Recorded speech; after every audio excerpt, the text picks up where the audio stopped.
coup de tonnerre aux Pays-Bas, deuxième en vue pour une princesse. La famille royale des Pays-Bas est décidément bien chahutée ces derniers jours.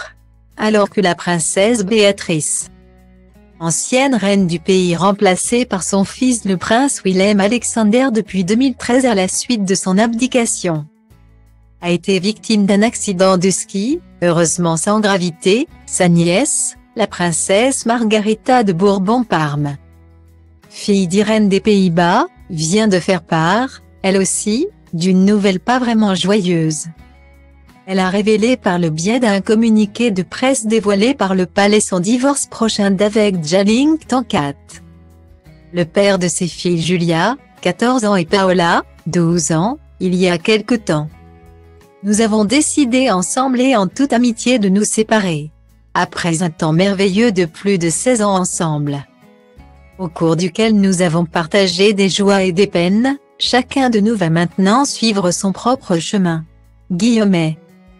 Pas de rupture dramatique pour les deux ex, bien décidés à transformer l'ancienne histoire d'amour en solide amitié, nous continuerons de marcher toujours ensemble en tant qu'amis et parents aimants de nos deux belles filles avant de préciser que donner à la famille du temps et du repos pour s'habituer à la nouvelle situation était nécessaire en de telles circonstances. Ce divorce sera le deuxième pour la princesse Margaretha de Bourbon-Parme. En 2006, avant d'épouser Jalling Tankat, elle mettait un terme à son mariage avec Edwin de Roy van Zuytwijnen. Une rupture qui faisait suite à de longues années de conflits avec le reste du clan royal. À l'époque, le couple affirmait être sur écoute. D'après lui, pas de doute, il était bien espionné par la famille royale.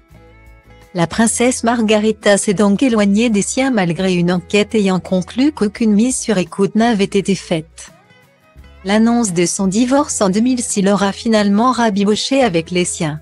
Et c'est tant mieux car aujourd'hui, la princesse a plus que jamais besoin de soutien.